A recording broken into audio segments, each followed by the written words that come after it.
السلام عليكم، مرحبا بكم حبيباتي بنياتي وخياتي المشتركين المشتركات، ان شاء الله تكونوا بخير. انا في نعمه الحمد لله، وصلى الله وسلم على رسول عليه افضل الصلاه والسلام. حبيباتي نشكركم جزيل الشكر على دعمكم وتفيسكم لقناتي، ونرحب بالمشتركين الجدد ونقول لكم شرفتوا قناتي. اليوم حبيباتي جبت لكم هاد الفطائر او سندويتشات كما تحبوا تسموهم سموهم بطريقه جد سهله. هنا حبيباتي عندنا في الريسيبيون كاس حليب دافي، اكدوا لي يكون دافي ماشي سخون. نجيبو مغرفة كبيرة من خميرة الخبز ومغرفة كبيرة أيضا من السكر.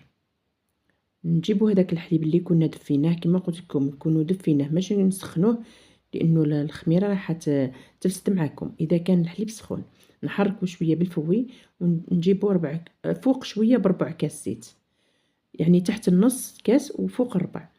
نضيفو مغرفه من الخل باش يعطينا الهشاشه والخفه للفطائر تاعنا، ونجيبو مغرفة متوسطة من الملح اللي هي تقريبا نصف مغرفة من هذيك اللي كيلنا بها، يعني ما كتروش الملح، وخاصة انا ما نحبش الملح بزاف. ونجيبو نصف ساشي خميرة الحلويات يعني اللي هي مغرفة متوسطة، ونقعدو نضيفو في الفرينة. نضيفو الكاس الاول والكاس الثاني والكاس الثالث. قادرة تاخذ لكم حبيباتي 3 كيسان على حسب الفرينة تاعكم، قادرة تشرب وقادرة لا، قادرة تاخذ لكم حتى 3 كيسان ونصف. هنا لازم نتحصلوا على عجينة مطلوقة. نخليوها ترتاح بجانب، ونروحوا للبصل تاعنا. البصل تاعنا قطعته هكذا كما راكم تشوفوا، قطعوه بالاشوار، ما هو رقيق ما هو خشين باش ما يذوبش معنا. وهنا عندي طرف لحم رايحه نرحيه بيان سور، وعندي الطماطم اللي هي طماطيش والفلفل سواء الحار ولا الحلو. حطيت البصل تاعي دابت مع هذاك الفلفل، درت معها شويه الملح، وبعد ما تقلات مع شويه زيت جبت هذاك اللحم تاعي اللي كنت فرمته، يعني اللي كنت رحيته وكبيته معاه. علاش نقلو البصل؟ انه تدي الوقت بزاف، وايضا الفلفل. وعلى بها اللحم راهو مفروم يعني ناعم جدا، ما راحش يدي معنا الطياب كامل، وعلى بها نقوم بهذه الخطوه بارابور لكل واحد وكيفاش يطيب الحشو تاعو. ضفت هنا شويه فلفل كحل وشويه فلفل احمر. هذا ما كان حبيباتي. اذا حبيتوا تزيدوا طماطم المصبره ضيفوا، انا نكتفي بهذا الطماطيش. وهنا باش يجيني الحشو تاعي شويه مشمخ لازمني نضيف هذه الطماطيش. خليت كل شيء يتقلع على النار، ومن بعد ضفت لهم الزيت، يعني غير طابه كل شيء مع بعض. ضفت لهم زيت الزيتون. وانتم حبيباتي ضيفوا زيت المائده ولا اي واش حبيتوا. المهم اللحم تاعنا والبصل يتكرمل، وهذا ما كان يطيب يعني يتقلى. رحيت شويه الفرomاج يعني ربيته، وجيت العجين تاعي لقيته خمر كما راكم تشوفوا، راهو طلع على الاناء.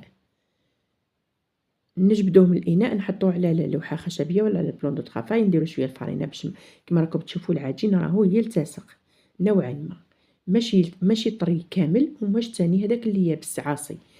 هنا باش يجيو الفطائر تاعنا مبلبلين ويجيونا منفخين ويجيونا خفاف، لانهم رايحينش نطيبوهم في الفرن ولا رايحين نقلوهم. حنا رايحين نحمروهم برك في فوق الطاجين ولا في المقلاة ولا الشي اللي عندكم. انا قطعتها على 6 قطع، انتم حبيباتي ديروهم على 7 ولا على 8، لانه انا هنا الفطائر تاعي راهم كبار بزاف بزاف. نطرحوهم على لوحه خشبيه ولا على بلوط خفيف كما قلت لكم، ولازم نرقوهم باش ما يجيوناش خشان، لانه هنا رايحين نقلبوهم. على الجهه الاخرى درت شويه الفرماج رابي لانه رايح يذوب، ودرت هذاك الحشو اللي كان برد. هنا اكدوا لي لازم يكون بارد. ودرت شويه لي فريت اللي هي البطه مقليه. دائما نقولوا الحشو اختياري، ديروا واش حبيتوا، تقدروا تستغناو على هذا الحشو كامل. الطاجين تاعي هنا راهو سخن. حطيت شويه زبده من في الطاجين بيان سور، وزيد ضفت عليها شويه من فوق الحبه، يعني فوق العجينه باش يزربوا يتحمروا ليه كما قلت لكم، لانه هادو الفطائر رايحين يطيبوا غير في الطاجين ولا غير في المقلاة. وعلى هادي راح ندير لهم شويه زبده. نحطهم حبيباتي يطيبوا كما راكم تشوفوا، يتحمروا من التحت، نعاودوا نقلبوهم، نزيدوا نحمروا مع الجانب الاخر، لانه انا كما تعرفوني الخبز تاعي دائما نطيبو احمر، ما نحبش داك العجين الابيض كامل، لازم نشوف الحبه كامل قدامي بهذا الاحمرار ولا بهذا الاصفرار. المهم نحب نطيبها مليح. وحبيباتي هذا الخبز تقدروا ديروه كخبز تورتيلا وتحضروا اي سندويتش، يعني اي شكل تحبوه، سواء مربع أو مثلث أو على شكل حربوش.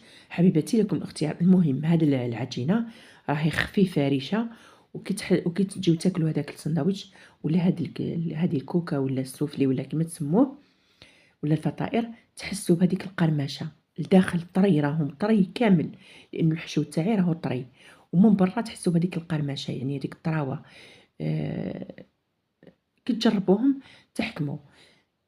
حتى كملت كامل حبيباتي الحبات. كما قلت لكم الحشو لكم الاختيار. وايضا تحبوا ديروا صوص البيشاميل، تحبوا ديروا اي صوص بلونش عندكم، اي حاجه. المهم كما قلت لكم انا هذا هو الحشو اللي نحبه، سواء في البوراك ولا سواء في هذا السندويتش ولا سواء في الكوكا ولا سواء في السوفلي. هذا اللي هو الحشو اللي نموت عليه.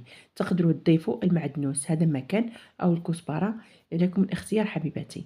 وهذو هما حبيباتي الفطائر بعد ما طيبناهم كما راكم تشوفوا راهم حميمرين الله يبارك ما شاء الله. جونا يعني روعه. جربوهم حبيباتي ما راحينش تندموا. ورجعوا لي في التعليقات، وما تنساونيش بلي جاوا لي كومونتير كما عودتوني دائما. وبالنسبه للوصفات اللي طلبتوني فيهم اكيد حبيباتي راني نقدم غير بالعقل. راح نحط لكم كل شيء راهم يعني في بالي. وكما قلت لكم تبعونا في الفيديو الاخر النهايه. ما تنساونيش بلي جاوا لي كومونتير، واللقاء في فيديو اخر ان شاء الله.